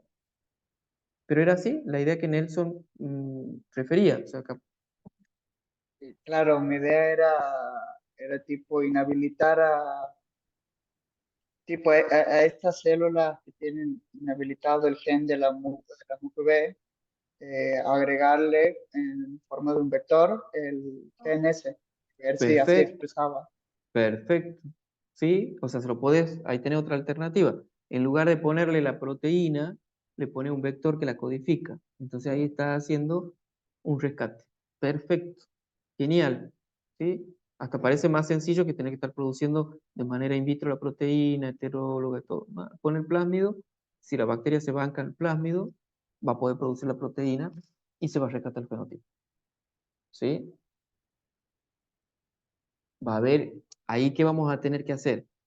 En ese caso, nosotros nos vamos a tener que asegurar, porque la bacteria, convengamos que ella no va a sintetizar proteína del plásmido porque el plásmido le resulte bonito y porque ella sepa que tiene la secuencia que necesita. No, la bacteria no tiene idea de lo que tiene el plásmido. Entonces, lo que nosotros vamos a tener que hacer es generarle en el plásmido un promotor que sea reconocido por la maquinaria de la bacteria y que necesite activar ese promotor cuando la bacteria se está por dividir. O sea, no le vamos a poner un promotor, no sé, yo en bacterias mucho no sé, pero supóngase que la bacteria está por dividir y hay proteínas que no expresa porque ya la ha expresado antes, entonces silencia esos genes. No le vamos a poner un promotor de esa proteína, nosotros le vamos a poner un promotor de alguna proteína, ¿sí? Del gen que codifica para la proteína que tiene, supóngase, de LAC-Z o de LAC, o sea, lo van a armar al plásmido de tal manera que se aseguren ustedes de que la bacteria sintetice esa proteína, porque a lo mejor lo único que hace es distribuirlo al plásmido, pero no lo expresa. ¿Se entiende? O sea, es como dar un saltito más a ese diseño experimental. No nos conformamos solo con un vector, sino que sea un vector que además permita que la bacteria, la obligue a la bacteria a expresar esa proteína. ¿Bien? Sí, profe, se ha entendido perfecto. ¿Se ha entendido? Muy bien. Bueno, vamos a avanzar entonces. Bueno, aquí está de la explicación que yo ya les he adelantado, ¿sí? De cómo los plásmidos usan a las bacterias y justamente le dan un beneficio y también tienen el otro un garrote, ¿sí? Es, bueno, vos me soltás a mí y yo te pego con el garrote. Produce una toxina que es tóxica y le dice, bueno, con esta la vas a matar a las otras bacterias, pero a vos no te va a hacer nada porque yo también te doy el antídoto. Bueno, eso explica por qué los plásmidos coexisten y hasta el día de hoy las bacterias siguen teniendo plásmidos, porque si no le dan algún beneficio, bueno, acá tienen, ya lo hemos Ah, visto, sí, ¿cómo la bacteria puede como elegir no tener más el plásmido? ¿Qué hace no, para eso? no tiene muchas chances. ¿Cuándo se va a sacar el plásmido de encima, la bacteria? Cuando no haya presión selectiva. Si por ejemplo el plásmido le da resistencia a ampicilina, ¿sí? Si la bacteria está en un medio que tiene ampicilina, lo va a necesitar y lo va a mantener al plasma. Pero si de pronto nosotros esa bacteria la cultivamos en un medio, la hacemos crecer en un medio que no tiene ampicilina, va a llegar un momento en que muchas de ellas van a perder el plasma, porque ya no le va a interesar el plasma, porque ya no hay presión selectiva. Entonces, para que una bacteria mantenga el plásmido, tiene que estar en en una presión selectiva, se llama. Es un ¿Y no la medio. puede mantener a fin de mantenerse viva, sabiendo que la puede matar si lo pierde? No, porque no es consciente la bacteria de eso. No. Eso sería como una especie de conciencia en donde la bacteria lo único que hace, la bacteria vive el hoy, digamos, más o menos, porque la vida de la bacteria es tan cortita y por eso también, no sé si hemos contestado nosotros la pregunta que yo en algún momento les hice del operón LAC. ¿Por qué es importante que los genes estén todos agrupaditos en un operón? Porque la bacteria, una célula eucariota, si le sacamos la glucosa del medio, puede tirar un tiempo, pero si igual la bacteria le saca la fuente de energía, al poquito, a los minutos se muere. Entonces, cuando la bacteria reconoce en el medio que hay otra fuente de energética como la lactosa, ella tiene que saber y tiene que actuar rápido. Es decir, yo la única fuente de energía que tengo ahora es la lactosa. Entonces, tengo todos los genes que están asociados al metabolismo de la lactosa, desde que la pueda incorporar, desde que la pueda desdoblar en galactosa y en glucosa, todo está asociado porque la respuesta de la bacteria tiene que ser rápida, ¿sí? El ciclo de división de la bacteria en general es de 20, 25, 30 minutos. La vida de la bacteria es muy corta, entonces no tiene esa conciencia. La bacteria se fija, hoy lo necesito bien, dentro de un rato no lo necesito y se despreocupa y chao, y crece feliz, se divide sin presión y lo pierde el plasma y el plasma ahí no tiene mucho para amenazarla, ¿sí? Entonces lo pierde. De hecho, así se pierden plásmidos en bacterias en el laboratorio. Si no se las cultivan el antibiótico adecuado, puede pasar que después de un tiempo, si ustedes toman una bacteria y dicen, el plásmido que estamos usando es resistente a ampicilina. Eso es lo que ustedes creen, pero es un plásmido que no, que es resistente a gentamicina. Entonces, como ustedes siempre han usado ampicilina, la están haciendo crecer a la bacteria en ampicilina, en ampicilina, en ampicilina. Bueno, lo más probable es que esa bacteria, o sea, muchas se mueran porque le han puesto ampicilina, que es otro antibiótico. Pero supónganse que tengan los dos plasmidos, tienen resistencia a ampicilina y gentamicina. Solo le ponen ampicilina y se olvidan de la gentamicina. La hacen crecer, la hacen crecer. Cuando ustedes después quieran ponerla en gentamicina, la mayoría de esas bacterias se van a morir, porque en el camino lo han perdido el plan. No la han Y eso en la seleccionado. naturaleza no se podría hacer, por ejemplo, tomar otro antibiótico distinto del que se tiene la resistencia para tratar de eliminar la bacteria. En la, o sea, vos decís, Claro, en el ser humano me refiero. ah, no, claro, claro. Sí, sí, es que justamente el tema, el gran desafío es generar nuevos antibióticos que sean, sobre todo, que no estén asociados a mecanismos de resistencia. Por ejemplo, algo como una molécula que a vos, a la bacteria, le abra poros en la membrana. Entonces le rompe la membrana y se muere. ¿Sí? Entonces, es independiente, puede tener el gen que sea, y la bacteria, por más que sea resistente a antibióticos, o sea, si no tiene un gen que degrade esa molécula que produce los poros, esa bacteria se va a morir.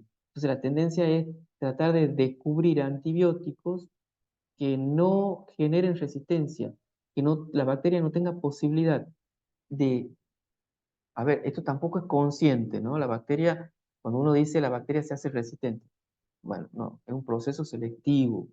Nosotros le decimos así para que se entienda. Y la bacteria no es que se hace resistente, de un grupo enorme de bacterias que están en presencia de un antibiótico, de pronto la mayoría se muere, pero alguna que justo tiene un plásmido que tiene resistencia a ese antibiótico, crece y prevalece y le gana a las otras, ¿sí? O que justo ha mutado un gen y ese gen ahora codifica una molécula que le da cierta ventaja y prevalece, ¿sí? Así funciona la bacteria. Entonces, la búsqueda de antibióticos en la medicina tiene que ver con eso justamente que vos planteas, tratar de encontrar antibióticos que no generen resistencia y que además estén, a ver, disculpen un ratito,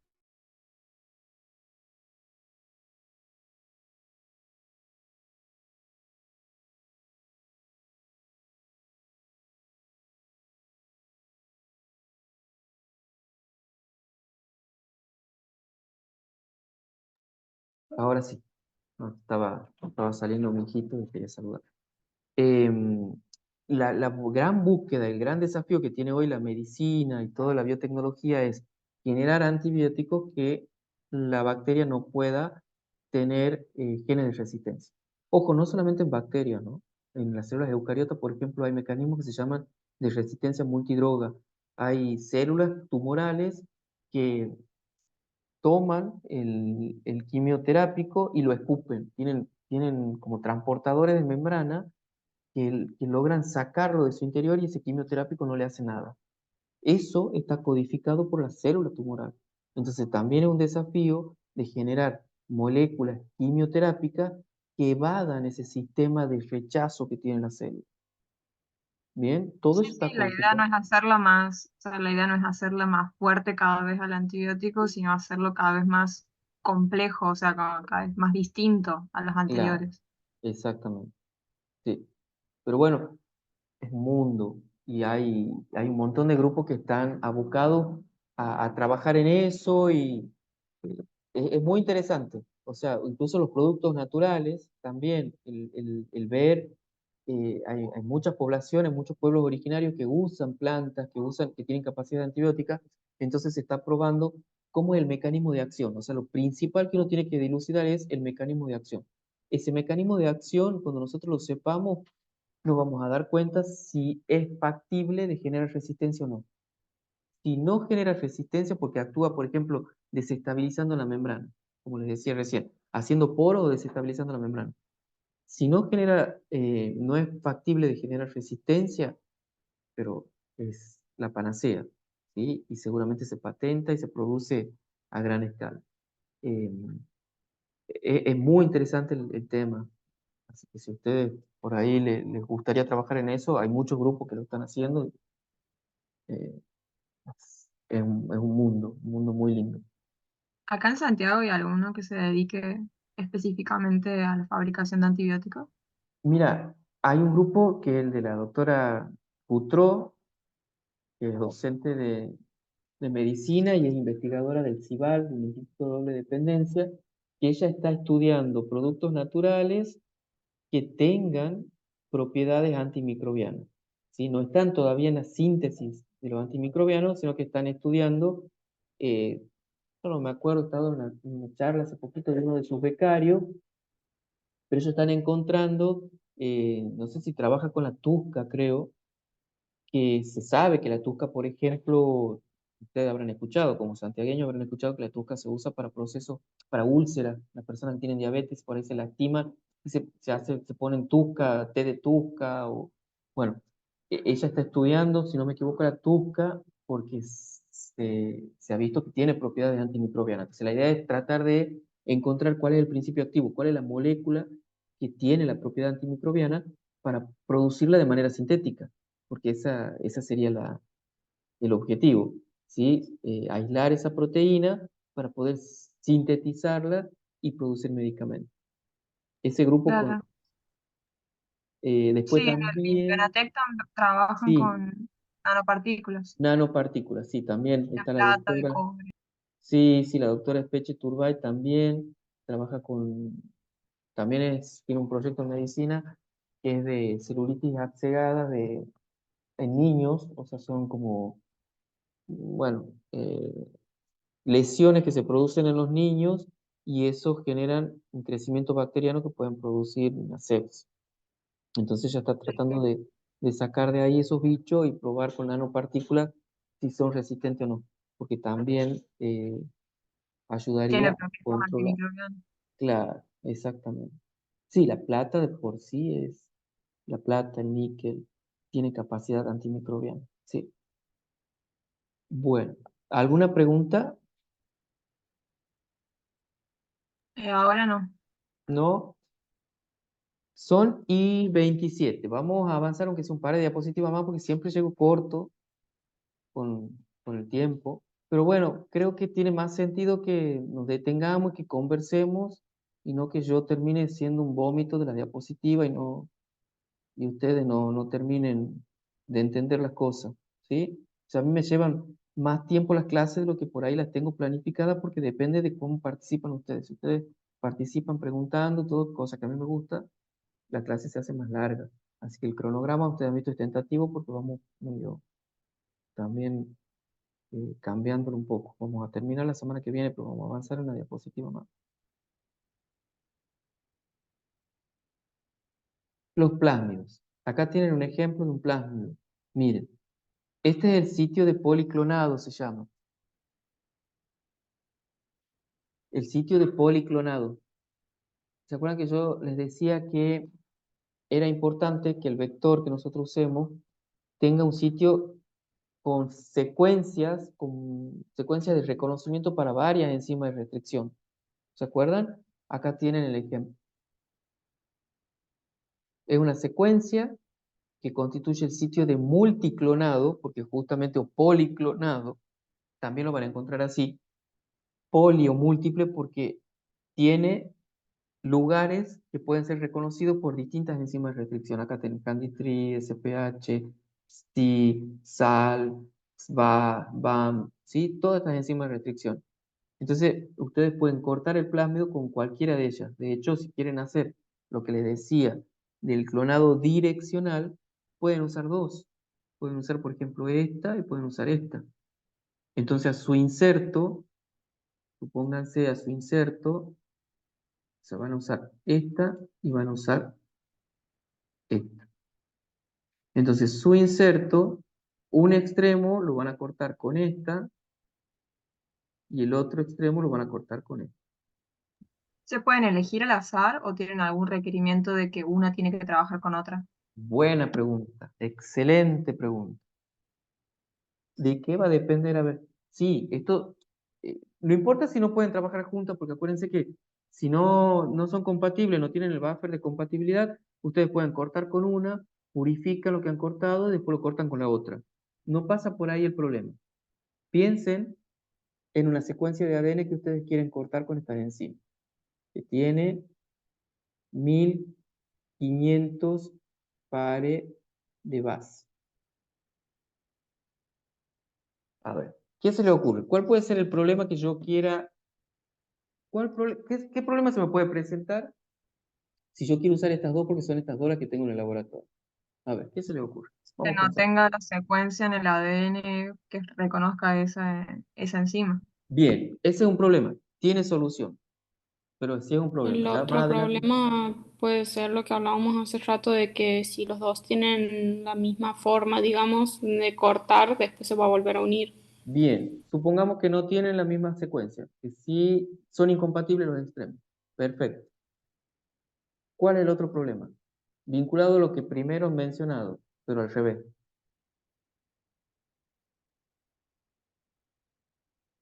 O sea, lo primero que han dicho es que no tengan los sitios de reconocimiento, ¿verdad? Sí. Y si yo le digo que el problema, ese no es grave, ese es fácil de resolver, ya lo vamos a ver. El problema es al revés. ¿Qué significa al revés? Que tenga muchos. Sí, o que tenga uno acá, por ejemplo. No, no necesariamente muchos. Con que tenga, por ejemplo, que KPN1 reconozca acá y reconozca acá. ¿Me sirve? Quizás no, porque no es esa la secuencia que quiero insertar. Claro, no, no me va a servir, porque yo a mi secuencia la voy a cortar aquí. Entonces no voy a tener 1500 pares de base, voy a tener, supónganse, 700 pares de base. No me sirve. Entonces tendré que buscar otra. ¿Sí? ¿Se ha entendido? Para eso tengo que ir haciendo pruebas o ya se sabe de Bueno, antemano. cuando vos conoces tu secuencia, si vos estos 1500 pares de base lo conocés porque es un gen conocido, lo has aislado, lo has hecho con PCR, lo has mandado a secuenciar, toda la historia, es sencillo. Vos esa secuencia la cargas en el programita que nosotros, no sé si lo han visto al final, en online, de enzima de restricción. Yo les he mostrado, sí les he mostrado, me parece. Un programita que ustedes suben la secuencia y les dice, eligen qué enzimas van a usar para cortarlo y les dice si lo corta o no. Y si lo corta, les dice los fragmentos de qué tamaño se generan. Bueno, eso es para el práctico de bioinformática, pero eso se hace en sílica. Antes de gastar reactivos haciéndolo en la mesada, o sea, también podrían hacerlo tomando el inserto, tomando esto, que ustedes lo tienen en gran cantidad porque lo han hecho por PCR, por ejemplo, poniéndolo en contacto con la enzima y sembrando en un gel para ver si en el gel corre una banda de 1500 pares de base o corren dos bandas, una de 700 y la otra de 800. Pero eso es más laborioso y consume, además de tiempo, consume reactivo. Hacerlo con la página, que es gratuita, ustedes resuelven en 10 minutos, resuelven y definen si pueden usar esa enzima o no. ¿Sí? Cargan esa secuencia y le dicen al programa corta con esta y con esta. A ver, cortan a algún lado y ahí le va a saltar. Si corta acá, chao, descartan esa enzima. ¿Se ha entendido? Sí, sí, pasa que yo lo pensé muy manual, no me olvidé de la tecnología, digo.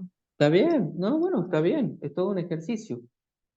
En las clases, en otras clases, vamos a ver cómo se resuelve el problema, porque si hay un problema que, por ejemplo, no tenga nuestra secuencia, de hecho, lo que generalmente pasa, porque tenía mucha casualidad que la secuencia que nosotros estamos amplificando tiene aquí el sitio para una enzima y aquí el sitio para la otra. Eso es, o sea, a ustedes les pasa eso, eh, considérense los más afortunados, los más dichosos del mundo, porque no es lo que suele suceder. Lo que suele suceder es que no están esos sitios ahí. Entonces uno los tiene que generar. En alguna de las clases que siguen vamos a ver cómo se generan esos sitios. Es muy sencillo, ¿sí? Pero lo vamos a ver más adelante. ¿Vamos bien hasta ahí? Sí, Bueno, respetando los tiempos vamos a dejar aquí, ¿sí? Porque si no me alargo con la clase y no le quiero robar tiempo a ustedes. Eh, vamos a eliminar esto. Memoria. Vamos a dejar acá entonces la clase de hoy. Vamos a retomar la semana que viene. Y bueno, vamos a continuar acá los temas, si bien en el cronograma están como muy así separados y todo, pero la realidad es que en la marcha vamos en función de, como les decía recién, de la dinámica que ustedes tienen, ustedes participan mucho, bueno, a mí me entusiasma plantearles situaciones problemáticas para que las resuelvan, no me interesa solamente hacerles un vómito del contenido y que ustedes tomen apunte y ya está, sino que pensemos un poquito, un espacio también para reflexionar. Bien. Eh, si no les gusta, bueno, lamento mucho, pero es mi forma de, de, de dictarle las clases, ¿sí? O sea, no encuentro yo otra forma. Sí podríamos llegar con el cronograma sin problema, pero no es la manera que a mí me gusta dar las clases. Yo quiero que ustedes piensen, reflexionen y bueno. Profe, ¿la clase del lunes va a quedar presencial?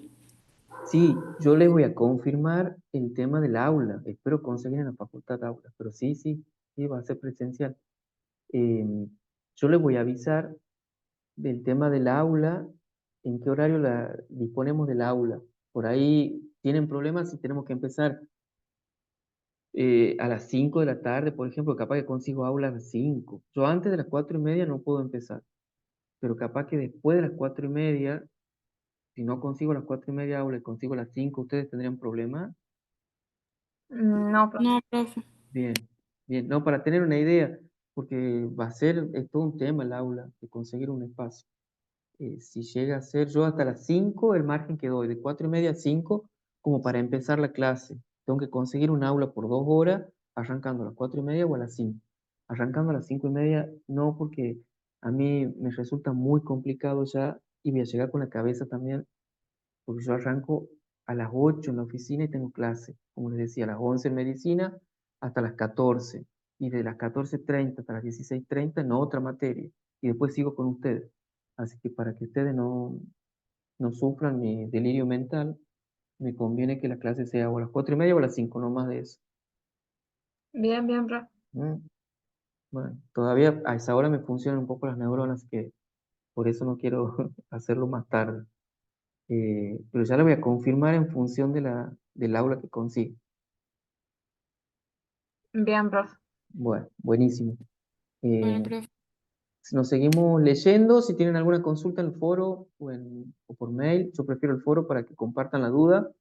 Y ya, capaz que el jueves nos vemos también. Voy a tratar de acompañar a Ceci, aunque sea al principio del práctico, después tengo otros compromisos. Pues voy a tratar de estar ahí un ratito como para que, bueno, empecemos el práctico y puedan conocer el lugar. Así que puede ser que nos veamos este jueves entonces. Bueno, profe. Bueno, que anden bien, Ok, cuídense profe. mucho, Chao, Que ande profe. bien. Hasta pronto. que anden bien. Gracias.